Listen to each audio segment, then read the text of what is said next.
Good morning or afternoon, depending on when this airs. We are so fortunate today to have Lisa Thornbury, who is a longtime Vancouver, White Rockite, and who moved to Ontario. And the reason we wanted to talk with her was because she was a teacher for a long period of time, and then through a series of life events, was no longer able to teach, and really got into blogging and writing, and tapping into something that she is so gifted at, which is writing and using sharing her humor of a situation. So thank you, Lisa, for joining us today. And we are super excited to hear about your journey. Well, thank you. I should probably say something hilarious now, but I have nothing, nothing funny to say. But maybe something will come to me. I don't know. Thanks for having me. So go ahead, Ruthie. So tell us about your journey and what led to this. How did this get started? Well, actually, I would say my writing career is paved in social media, really. So like Paige said, there were some life circumstances. Her name is Avery, and she's now 13. And so she's our second child. And when she was born, she was diagnosed with a very rare chromosome deletion disorder. So doctors didn't know what that would look like, but they did say devastating, never walk, never talk, fun things like that. So they did advise that one of us would need to stay home to care for her for at least for the first few years, which was true because she was in and out of the hospital for quite a bit.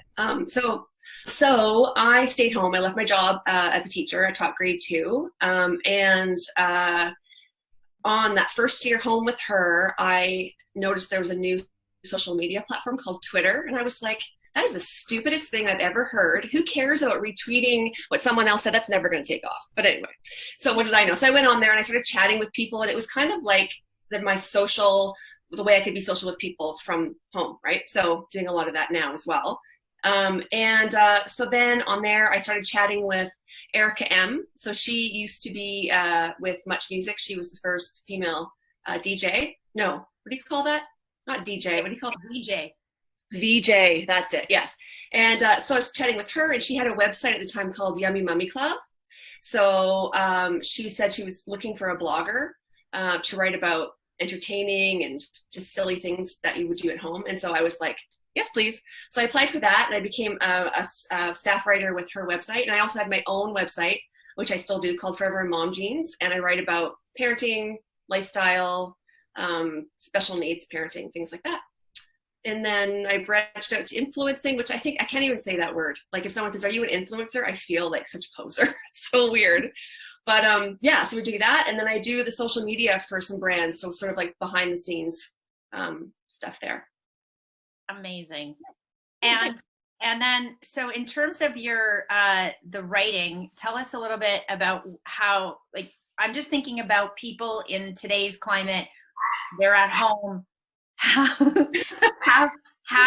What did writing and humor add? Like, how did you channel that into your life and turn it into something positive? Well, I've always liked to write. Like even as a kid, I was like the kid with the diary. When I was a teacher, creative writing was my jam. I loved that. And so I did a bit of journaling and stuff, but then there was this thing called a weblog. And I was like, which is shortened to blog. And I was like, oh, maybe I'll try that. And so in the beginning, I had this like personal, I think, what was the name of it? I can't even remember what it was called in the beginning. So it was just a place where I could share pictures of Avery and my family and give them updates from the hospital and things like that. And then I had it set like to private so nobody could see it, right? And I wouldn't even use the names of my kids or my husband. And now I'm like, here's my daughter doing this, here's her name, like it's all out there. So eventually I learned that there were other families who were going through exactly what we are. And so I just found that it was really helpful to hear from them and then to share with them. And so I made it public, and I found it's a really great way to connect with other people, especially in the beginning. I was the person asking the questions, like, what do you do about this? Or what doctor should I see about that? And then now that we're kind of on the other side of that, now there are young moms and dads who are asking me the same questions. So they'll message me and say, I read your post on this. you know, and then they'll ask more questions, or it's just a great way to kind of give back to the moms that gave back to me in the beginning. That is incredible. And what would you say to, you know, and how has your family responded to that exposure that they're under? Well, my father-in-law just discovered my blog not that long ago. I'm like, oh, I have to censor myself. But my parents love it. My mom loves when I like tag her in something, or like when I posted a video of her and my daughter doing the Macarena over FaceTime. And so I shared that, and she thought it was the greatest thing. And then I shared another video of my mom doing push-ups on her front lawn, just because she wanted to just show how strong she was. She loves it. She loves the fame. Oh my God. And then what would you say about to somebody who's, I mean, we've got this very serious situation over the world. Mm-hmm. And I mean, Ruthie and I have found it too. We're like, should we post that or should we not post that? Because, you know, you're concerned about what other people think.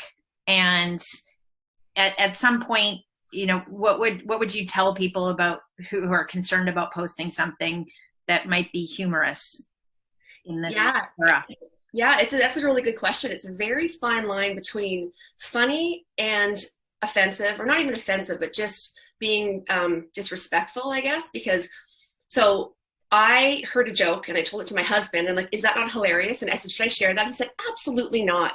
You cannot share that. That is so, you're going to trigger someone for sure. And I'm like, oh yeah. Or the other day I had my mask on, but it was like a bandana tied around my head.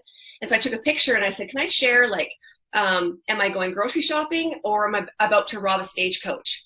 I thought that was funny. And I said to my husband's like, no, that's not funny. Like, people are really sick. You can't make fun. I'm like, oh, really? Mm-hmm. So then I'm like, I'll ask the voice of reason. So I asked my 16-year-old, and he's like, I'm going to side with Dad. No, you can't share that. And I'm like, oh. So I think the bottom line is that you can't please everybody, but you also have to be conscious that you might be disrespectful, and you can't make fun of obviously COVID specifically. There's nothing funny about it. But there are definitely funny moments in like self-isolation. There are like lots of funny things happening. And there's, you know, like the other night, my friends and I did like an online trivia night, and we had the best time. And we shared pictures of that, of us like just laughing and having a drink and stuff like that. Stuff is, I think, is helpful. It's sort of like a bit of levity. But then I question, do I share that because then that triggers people who maybe feel alone? So is that rubbing it in their face that you're having this great time and maybe they're not? So I guess my conclusion to that was that you have to decide, as long as you're real, you're not glossing over the tough stuff, you're sharing some of the tough stuff as well. And you're making sure that you are being true to yourself, and you're sharing things that are helpful and funny, like that you think are funny-ish. I have a question. Sure. You're so rational and so down to earth. I love it. How, in this crazy time of feeling like everyone's and potential infection, how do you deal with your daughter? Is that in a more extreme scenario for you? Yeah, I mean, in the beginning, I wrote a story about early on, I had a major panic attack that came out of nowhere, and I hadn't had one for years and years. And it was just one of those things. It was a culmination of, I'd just been grocery shopping. So I was like, well, you know, did I pick something up and bring it back? My daughter wasn't able to go to one of her yearly checkups. So I was concerned about that. And so it just kind of built until I had this kind of a meltdown. And then I realized that you can only control what you can control. So when I do go grocery shopping, I wear my mask, I wash my hands, I sanitize when I get in the car, and then I come home and I wipe everything down. Like, I do all the things that you can do, right?